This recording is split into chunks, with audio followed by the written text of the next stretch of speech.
Hey, it's Tpok, and I'm back in Katawa Shoujo. Sorry for the long wait. I was just waiting for this thing to get appealed.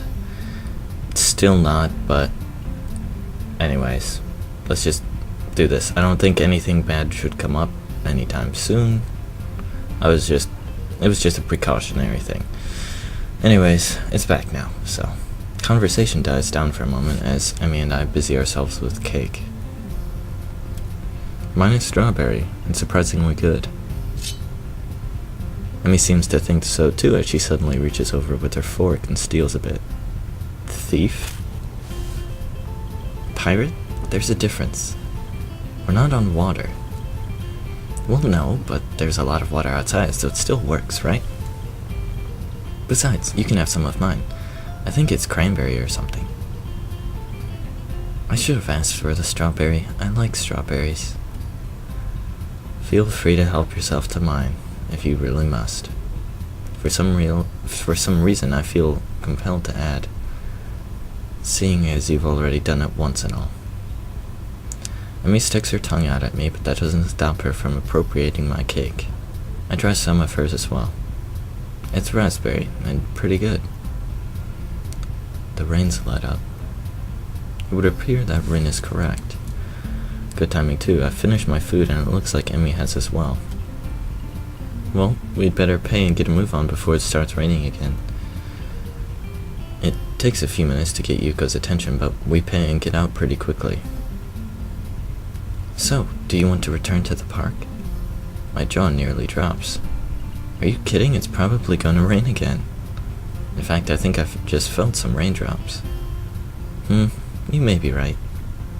Well, okay, I'll let you off the hook this time, but you owe me a picnic now, got it? I don't know if she's addressing me, Rin, or the both of us. Fine. Now hurry up, I wanted to get some laps in at the track, and it would be nice to do it without the rain. Or Skype? Okay, just a sec. Hey, sorry about that. And now hurry up, I wanted to get some laps in at the track, and it would be nice to do it without the rain. I thought it was your day off. Well, Emmy suddenly seems reluctant to explain herself. I need to practice. And I need to burn off that cake anyway. Why do I get the feeling that she's leaving something out? Are you sure it wasn't that much cake? No, it wasn't that much cake for you. I ate most of it. She's got a point there. Still, I feel like I should at least offer to run with her. Ooh. Is this her first choice?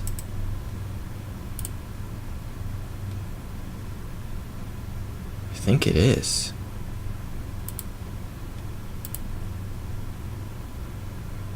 Oh. Okay.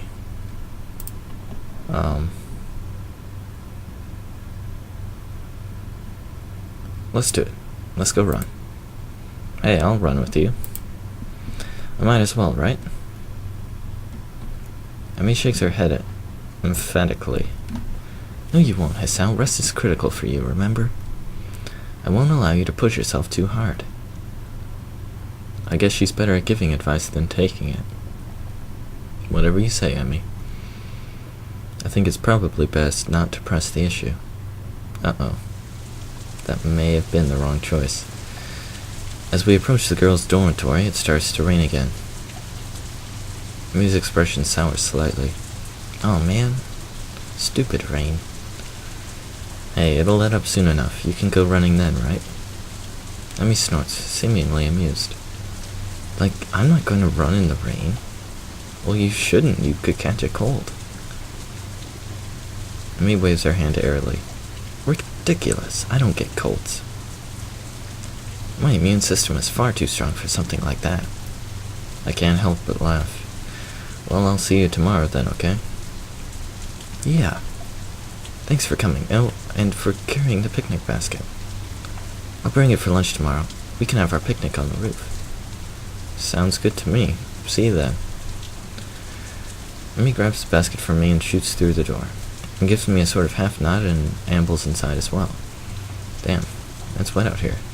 I need to get back to my room and into some dry clothes.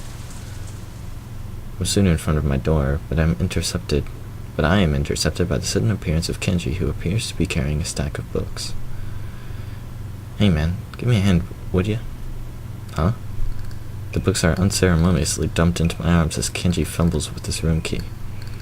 Thank you, you're a lifesaver. If you weren't around, I'd have to keep my door unlocked, and that's just begging for trouble. A perfect opportunity to set up an ambush, or maybe just plant a bomb if they didn't want to get their hands too dirty. Probably don't. Afraid they'll break a nail or something if they have to stab me. Women. My mind thinks about digesting the verbal torrent that has just been unleashed, but elects to remain comfortably in the dark. Uh-huh. Anyway, where you been, man? I could have used some help carrying these back from the library. I knocked on your door, but you weren't there. Oh, sorry. Not really. You appear to think I'm some kind of pack mule. I was out with Emmy and Rin. And here comes the fury. Kenji staggers back in shock. It looks like I just shot his dog if he had a dog. Dog. The limbless ladies again? What'd you do this time? We wound up at the Shanghai. I'm prevented from continuing by a sudden exclamation of despair. The Shanghai? Why the Shanghai? No, man. You just can't go to the damn Shanghai. It's the most dangerous place in the city. A veritable stronghold of their best agents. I know, I've met them. They'll step at nothing to lull you into a false sense of security, and then bam. He hits his door for emphasis. Wallet's gone, but bus pass gone. Identity fucking gone, man. Promise me you won't go there again. He seems so vehemently opposed to the idea of the Shanghai that I'm willing to lie a little in order to get to my room. Well, sure, I won't go there again. Or at least I won't ever tell you I've gone there again. This seems to mollify my bespectacled companion. Good. Sorry to come on so strong, but I know the danger there too well just to let you go wander into the lion's den again. You got out of there alive once, but twice is pushing it. Yeah, well, I need to get changed and do homework, so I'll see you later. Huh? Oh, sure, whatever. I suddenly remember that I'm still holding his books. You'd better take these. I catch a glimpse of one of the titles, something about cryptography. What a weirdo. Cryptography? Isn't that like study of Bigfoot and Loch Ness Monster? That's awesome. If that is right. I'm pretty sure it is. I could be wrong. It could be... No? That's calligraphy. Calligraphy is the writing. So yeah, I think cryptography is... But the graphy.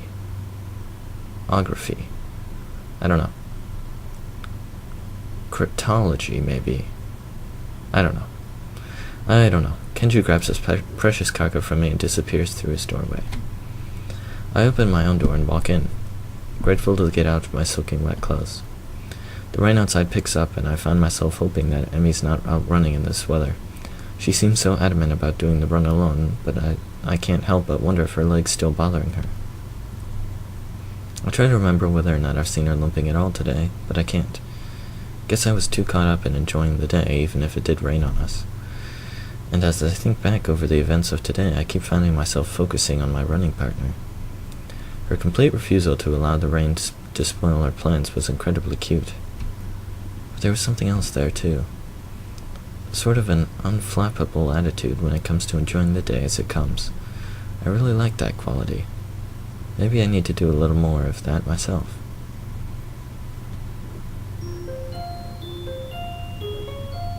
Oh, so I can read some of these letters. I know that's ka, ta, and wa. I don't know the other two, but I'm assuming it's sho and jo.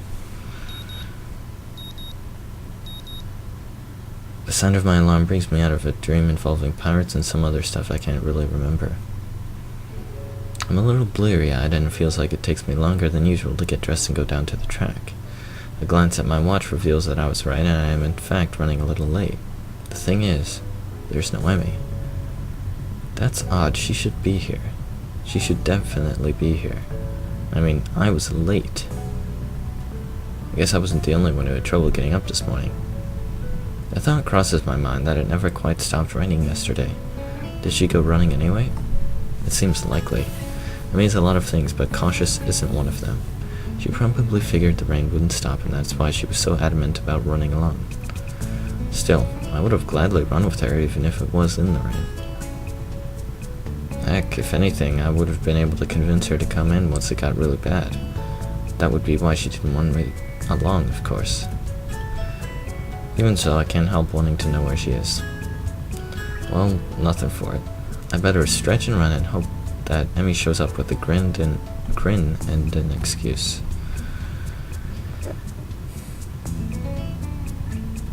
On my cooldown lap, I'm forced to admit that Emi isn't showing up. Furthermore, I have no idea where she is. Anxiety gnaws at me, while at the same time I wonder just why I'm so worried over her. The run helped to take my mind off it for a little while, but now that I'm finished, I'm back to worrying. It was weird not having her here. Downright unnerving. It suddenly dawns on me that I've been running to hang out with Emi as much as I've been running to stay healthy. Probably more to be with Emi now that I think of it. It's one of those things that are completely obvious, yet somehow I never realized it. She really is someone I enjoy being with. As revelations go, it's hardly world-shaking. At the same time, all the same, I found myself slightly shocked. When did this happen? Well, no time to think about this. Though I want to ponder this new development, I have a greater sense of desire to find out what's happened to Emi. I'll ask the nurse when I stop in to see him. Well, you seem to be in good shape, Hisao. That's good to hear. I replace my shirt and stand to leave as usual. Except instead of leaving, I ask a question. Hey, where's Emi? She didn't show up this morning. Is she okay? While I try valiantly to conceal the anxiety in my voice, the nurse's expression suggests that I failed miserably. You mean she didn't tell you? She's sick in bed. What? Sick? The nurse shrugs. Yeah, she came into my office earlier this morning with a fever. To be honest, I'm surprised she made it here. She was burning up when she arrived. I believe she planned to let you know, but she asked me to tell you. Oh, shoot. The nurse gives me a sheepish smile that seems at least partially sincere. I told her I'd stop by the track to let you know in case she forgot to. Sorry about that. But we don't need to tell Emi I forgot, right? I return the nurse's smile with a devious one of my own. Oh, of course not. This is fine blackmail material. I'll save it for whenever I need a favor from you. The nurse laughs. Well, I guess I deserve that. But you know, I've got tons of blackmail on you that you're not even aware of. So don't push your luck, okay? My expression earns another laugh from the nurse. I'm just kidding, Hisao. But seriously, don't tell Emi I forgot, okay? Your secret's safe with me. Oh, good. Now, go on, get out of here. Wait, I've got one more question. Shoot. Is she gonna be okay? Oh yeah, definitely. Her fever was high, but it's already starting to go down by the time she came to my office. I'll probably check up on her again at lunch to be sure, but I expect she'll be up and about by the evening no matter what I tell her. Maybe I should visit her after class. Yeah, I was gonna say, why do you say that? It takes me a second to realize I've spoken aloud. The nurse raises an eyebrow and gives me a searching glance for a moment. Well, it might not be a bad idea. You could let me know if she'd taken a turn for the worse, I guess. But no funny business. You got it? I know what meds you're on after all. I think that's a threat against my life, but I'm not sure. Either way, I assured the nurse that my intentions are chaste and I exit the office. Interesting that the nurse sees me as a sort of potential suitor to Emi. I'm stuttering a lot. Even more interesting is how pleased that makes me feel. I need a shower. Yeah. The lunch bell rings and I find myself disinclined to make my way up to the roof. After all, I'm betting Rin knows where Emi is, and if that's the case, then I doubt she'd bother going up there. More to the point, I doubt we'd have any sort of scintillating conversation if she did. Chances are she'd prefer to be alone up there anyway, so I don't accidentally ruin her train of thought or something. Unfortunately, I don't really feel like heading to the cafeteria either. Guess I'll go to the library instead. I need a new book to read anyway, having finished my other one yesterday before bed. Maybe I can find more by the same author. I love libraries. They smell like dust and paper and ink. All these stories and facts and opinions crowded together in one place makes the air come alive with the potential. I'm not sure how to navigate Yamaku's library yet, having mostly stuck to books I brought with me, so I searched for the librarian to ask for help. I suppose she's not around. Can't believe it. Yuko, looking rather distracted, suddenly emerges from one of the aisles. Excuse me. Oh, can I help you? Actually, I was looking for a book. So am I. Advanced Cryptography. We just got it in and now it's gone missing. I really wanted to read that one. Cryptography. Yeah, that is... This guy I knew... No, not sure how to describe it. Skip to the end. He got me interested in cryptography, only now the book's gone and I think it's been stolen. Sounds pretty terrible. Yeah, especially because now I have to search the whole library for it. Even though it's probably not even here. You seem busy. A little. She dashes off down another aisle and I resign myself to finding my own damn book. Plenty of choices. Oh, come on, how did I get lost? These aren't even printed books, they're all in Braille. I guess that makes sense in a school like this, but honestly, it's a little annoying. I'm sorry, is someone there? A lilting voice drifts out from behind one of the cubicles set up for research. As I approach, I see that Lily's been reading a book while I've been stomping about the aisles. Oh no, I should be apologizing. I didn't mean to make so much noise. My, is that...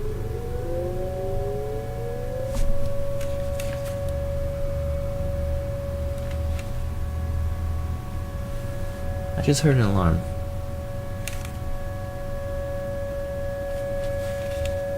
Maybe I didn't? I don't know.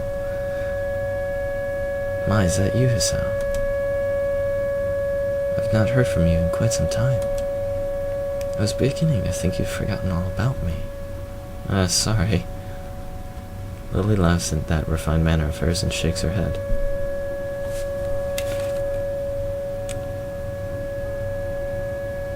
Okay, what is that sound?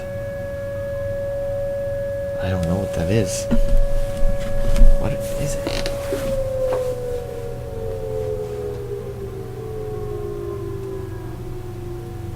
Oh.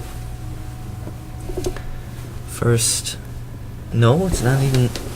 I was gonna say it's that first Monday of the month thing. But it's not even Monday, it's Wednesday. I don't know what that was. And I'm sorry, it was probably very loud. I'm only teasing you, Hisao. From what I hear, you've been busy. Morning runs with Emiya Barazaki and lunch on the rooftop, if I'm not mistaken. Yeah. Guess word gets around pretty quickly. That and I can't coax poor Hanako on the roof anymore. You three are always up there claiming the spot for yourselves. She chides me gently, though it's pretty clear she's just teasing me again. Still, I feel an odd need to apologize. Sorry, we could eat lunch somewhere else if it's a real problem. Oh no, I wouldn't worry about it. Hanako and I have other things to do at lunch too. It's back up again. What the heck? Okay, I might just stop here.